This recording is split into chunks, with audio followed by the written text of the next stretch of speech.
from boys volleyball, boys basketball, and then girls soccer.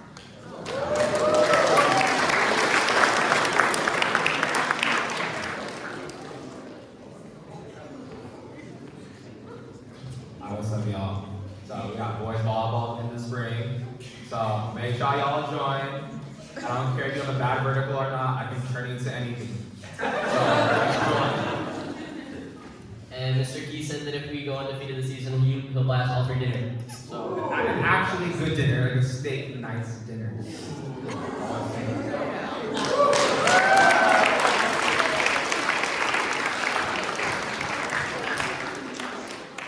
One word, undefeated.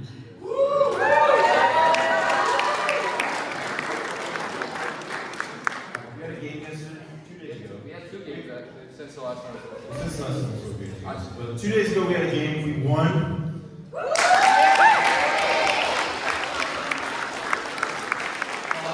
started the season really strong with both 2 games that we started. We won both of them by pretty large margin. My shout out some people. I'm gonna shout out the entire team actually. We played great team defense. Holy, I can't speak.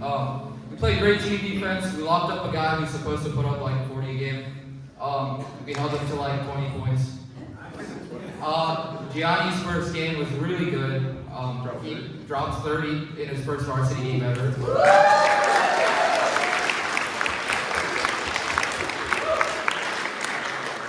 Second game, we had a more balanced game. I'm not going to talk about it too much, but we had some pretty balanced scoring outputs. We had 4 people in double digits, so it was really nice. We have a game today away at Anzark. It's pretty far away, but if anybody can show up, it'd be very nice. They have a pretty big student section, and I'd like to have some people root for us too. Yeah, and that's about it. Come on, support if you can. Thank you.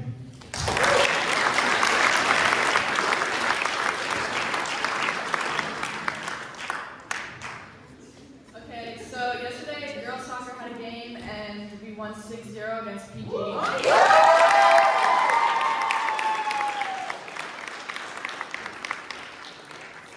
Sam had 3 goals, Alexa had 2 goals and 2 assists, Izzy had 1 goal and 3 assists, and Alessia had 1 assist. So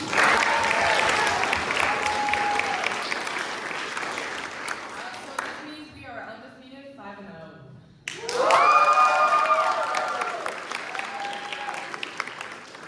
Also, everyone congratulate Eleanor for not letting any goals in and having some amazing saves yesterday.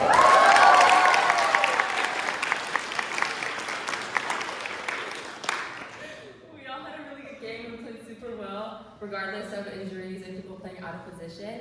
But yeah, we have a game tomorrow against North County at 5 p.m., so come out support if you can.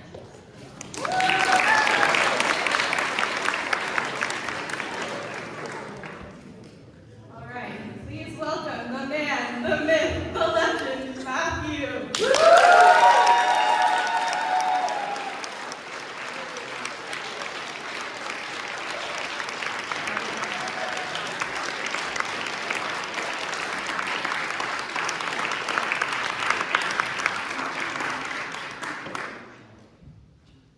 The sun had long since sunken below the horizon.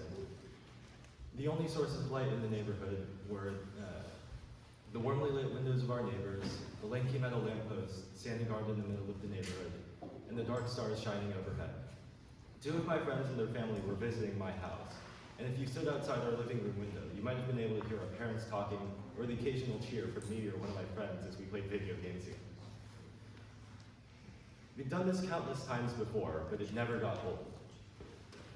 However, the sense of normality was about to share the fate of a balloon animal handed to a herd of mischievous kindergartners. By tomorrow, 2 of my oldest childhood friends who I've known for the better part of the past 8 years of my life would be moving to the other side of the planet. Now, for me, trying to remember a time when I wasn't friends with these guys, or even how we became friends, is like trying to imagine a new color. It's just not possible. However, I am able to tell you about how we met. Our moms had been colleagues for years before any of us were born, so it was only natural that we ended up going to the same daycare. As we grew up, our families grew closer. We saw each other more often, went on hikes and walks for hours over the weekends, and spent the holidays together.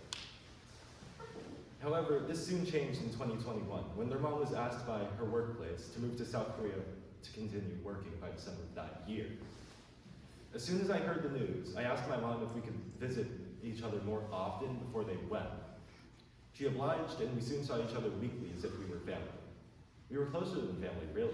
I saw them more often than any of my aunts, uncles, cousins, or grandparents. Think about anyone you know for a second that isn't someone who you live with or a classmate.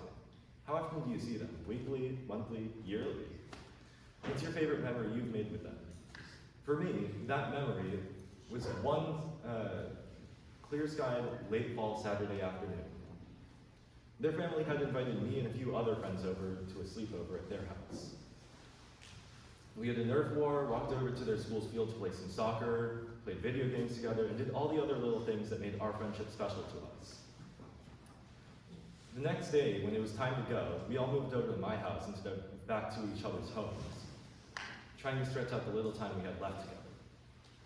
There had been plenty of other birthday parties and sleepovers like it before, but I think this one stood out to me because it was the last time we'd be having something like this, because they were leaving so permanently. Today, I look back on memories like this one fondly, but there's not much I wouldn't give to have them actually back. Fast forward a week or so, and we're back in our living room. It's time to say goodbyes, so we shake hands, hug, all that. As we open the front door and step out onto the porch, our family watches theirs walk down the driveway and get into their car. We hear the car's engine start up, and we smell the acrid exhaust as they drive out of our neighborhood. Over the coming months, we call each other constantly, but the 17-hour time zone difference makes it like herding cats.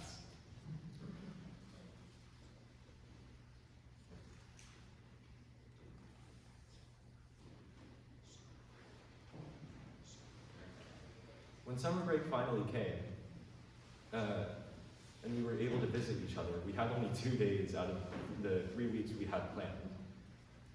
Despite all the places we had to see, people we had to meet, and things we had to do, we refused to rush and spent those 2 days as we normally would. We walked around the neighborhood, found a good restaurant to eat dinner at, and talked about what was new in their lives since they moved. Everything was fine, but I feel like the second day was kind of off.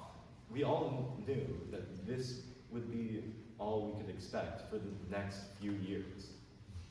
No more weekly visits, no more little conversations about one thing or another, and definitely nothing like that one sunny fall afternoon again.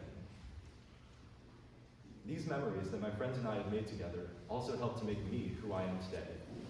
Don't forget to remember the memories you make with your loved ones, and avoid taking them for granted, even if they aren't going anywhere. Your loved ones should be with you no matter what happens, but in the case that they do have to leave, those memories will be what all you have to remind you that it was worth it in the end. I look back on the memories I made with a sense of fulfillment, and I hope that my friends do too. Thank you.